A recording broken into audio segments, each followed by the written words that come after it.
Assalamualaikum warahmatullahi wabarakatuh. Saya Yudi Pramuko, tukang donat dari Parung YouTuber tertua di semesta. Alhamdulillah hari ini saya selesai sholat subuh, ada 5 jamaahnya, 4 apa 5. Dan hari ini saya akan bicara tentang gorila atau tentang monyet dan Natalius Pigai yang dulu pernah menjadi ketua atau komisioner Komnas HAM. Berarti dia orang hebat kan, bisa menduduki posisi komisioner Komisi Nasional Hak Asasi Manusia. Dan yang menarik, dia seringkali dihina oleh orang-orang yang merasa mulia dan merasa lebih tinggi derajatnya daripada Natalius Pigai.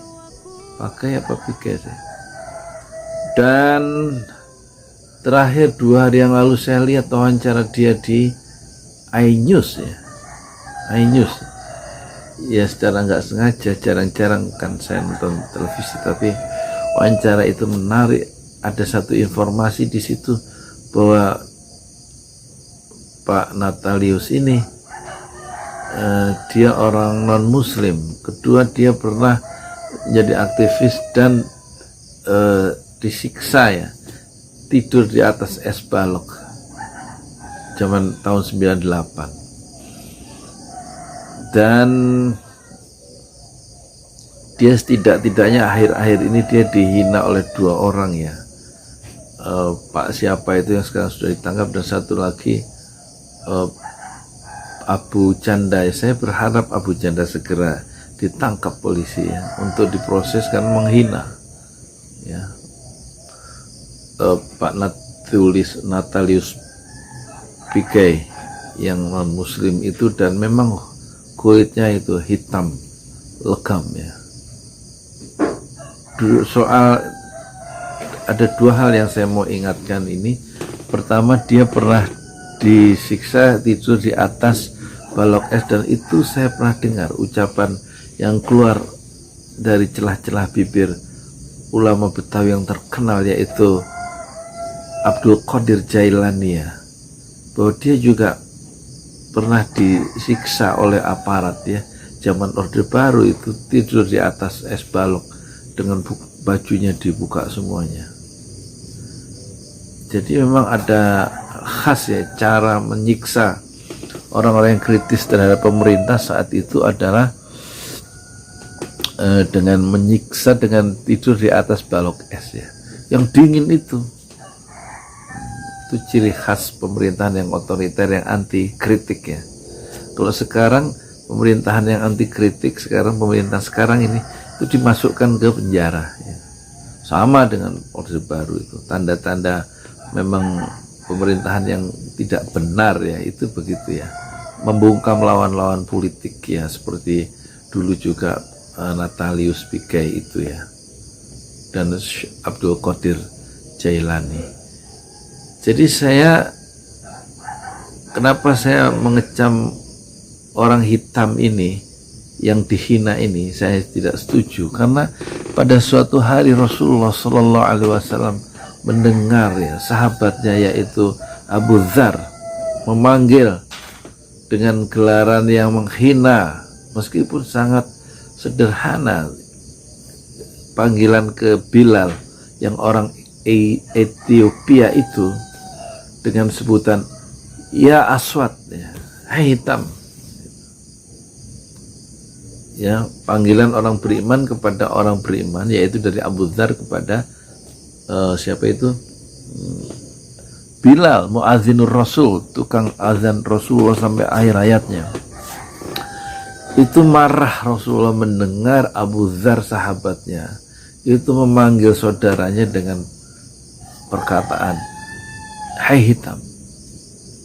Merahlah wajah Rasulullah mendengar ucapan dari Abu Dzar itu, dan begitu menyesalnya Abu Dzar sehingga dia meletakkan pipinya di padang pasir, minta diinjak oleh kaki Bilal supaya dia tidak membawa dosa-dosa menghina itu ke akhirat. Menyesal dia menghina, mungkin tidak disengaja, karena memang wajah dari Bilal itu adalah hitam sehitam-hitamnya. Dia orang Afrika. Sementara Natalius Pigai adalah orang Papua yang sama-sama berkulit hitam. Tetapi sama-sama dua-duanya yaitu ciptaan Tuhan, bukan? Yaitu Pigai dan Bilal bin Rabah. Di dalam Islam jelas menghina karena perbedaan ras yang bersifat rasis begitu, warna kulit itu tidak diperkenankan dan perbuatan yang haram ya, menimbulkan dosa. Sebagaimana korupsi itu juga tidak dibenarkan, itu dosa besar ya. Tidak sekedar mengambil uang orang lain, tapi dosanya itu loh yang menjadi masalah ya.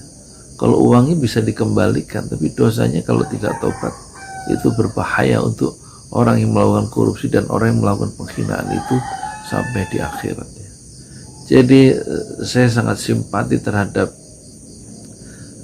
Natalius Pigai. Ketika lihat wajah dia, saya ingat kira-kira begitulah kira-kira wajah dari kulit dari sahabat Rasulullah Shallallahu Alaihi Wasallam, Bilal bin Rabah, yang begitu hitam sehitam-hitamnya sebagaimana kita saksikan orang-orang dari Afrika pada umumnya, tinggi besar, kulit hitam legam, tetapi dia adalah manusia.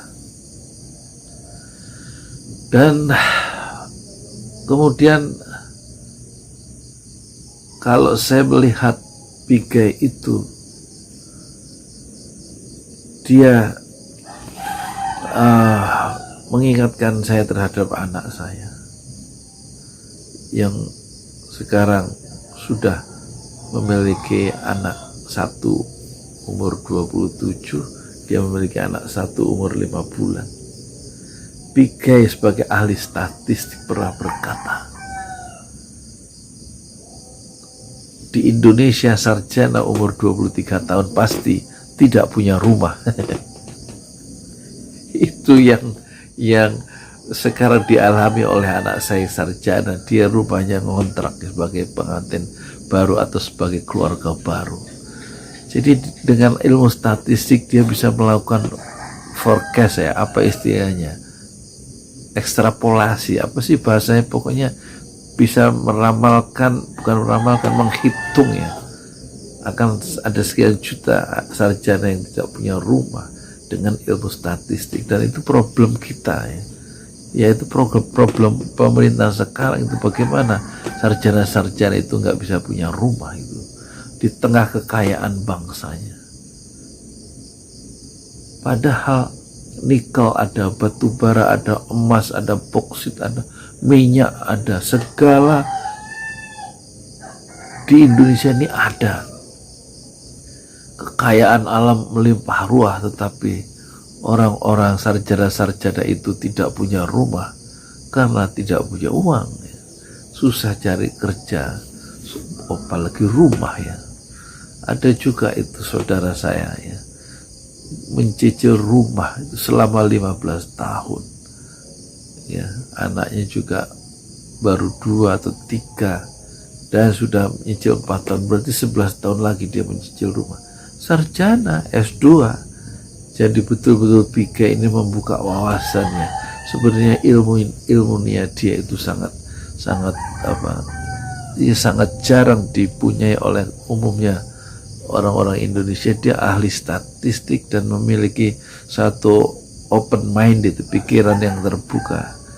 Dia bisa melihat ya bahwa genocide, pembasmian satu komunitas berdasarkan ras itu selalu dilakukan oleh penguasa ya, yang merasa memiliki penguasa dan kekuasaan. Dia sebutkan di situ ada Radovan Karadzic, Slobodan Milosevic ya, yang kemudian dikejar oleh PBB karena melanggar hak asasi manusia, melakukan pembasmian pada etnis Bosnia dalam perang Bosnia tahun 92 sampai 95 kalau tidak salah ya.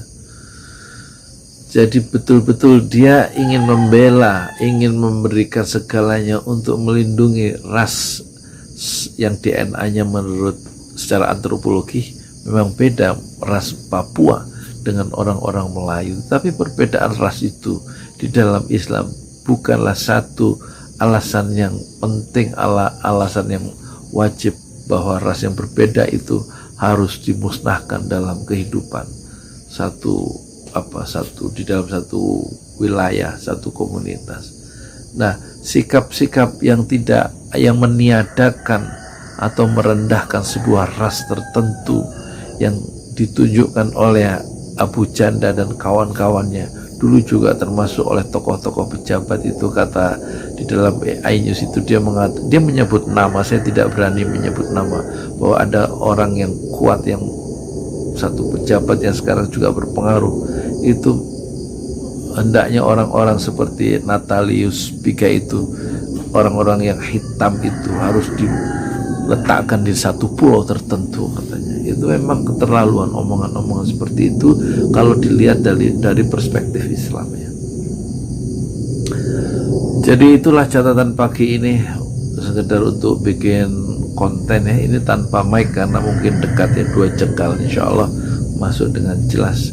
Intinya hendaknya kita langsung harus mengecam orang-orang yang mengecam Natalius Pigai karena hitam kulitnya, tetapi dia memiliki satu ilmu pengetahuan yang tinggi, yaitu ilmu statistika, dan juga satu kemampuan intelektual yang tinggi, yang di atas rata-rata orang Indonesia pada umumnya ya, sebagai seorang ahli statistik ya.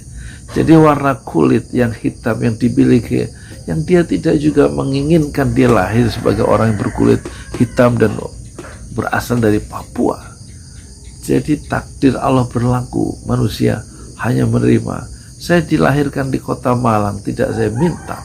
Saya dilahirkan dari ibu bapak saya seperti itu ya, dan saya tidak minta, saya tidak tahu Allah berikan ya kehidupan. Saya dilahirkan di Malang dengan seorang ayah dan seorang ibu seperti itu. Kenapa harus kemudian orang mengecam orang tua saya misalnya, atau kenapa saya dilahirkan sebagai orang Jawa, kenapa orang lain mengecam saya sebagai orang Jawa dan wajah saya seperti ini, kenapa saya harus dibanding-bandingkan dengan Tukul misalnya. Jadi berpikir agak luas gitu ya, mikir tuh yang cetoh gitu, yang makanya banyak baca apa sih hidup itu, banyak baca sejarah. Jadi kalau Natalius Pigai itu disebut satu mohon maaf ya, katanya yang mengecam itu sebuah proses evolusi yang belum selesai, itu menunjukkan dia tidak membaca pikiran-pikiran yang berkembang dalam ilmu pengetahuan ya. Jadi orang yang mengecam Natalius Pigai itu, baik karena pendapat-pendapat pribadinya atau pendapat-pendapat politiknya, maupun karena penampilan fisiknya dan warna kulitnya, orang yang mengecam dan merendahkan Natalius Pigai seperti itu sebenarnya dia harus lebih banyak membuka diri ya, untuk melihat kehidupan yang sebenarnya kaya raya dan colorful oleh ciptaan Allah yang berbeda-beda ya. Dan dia hendaknya betul-betul selalu menjadi pembelajar sejati sampai usianya di usia senja, sehingga dia bisa melihat manusia itu hendaknya diletakkan setara, setentang, setinggi mata dia sendiri ya, tidak di bawah mata dia, sehingga terkesan orang lain itu selalu rendah di hadapan dia. Itulah catatan saya terhadap Natalius Pigai ya. Moga-moga Natalius Pigai ini bisa tetap memberikan karya-karya terbaiknya untuk bangsa dan untuk umat. Malah justru saya heran itu, sebagai seorang non muslim, seorang Katolik, itu dia membela ya hak-hak umat Islam yang tertindas ya, ditindas. Orang-orang Islam sendiri justru menjadi orang-orang yang membenci syariat Islam, sementara Natalius Pigai dia betul-betul memberikan ruang-ruang hatinya untuk membela hak-hak orang yang ditindas, dan dia membela umat Islam. Aneh ini Indonesia ini ya. Jadi betul-betul Natalis Piquet ini satu mutiara hitam dari timur yang penuh dengan kemuliaan.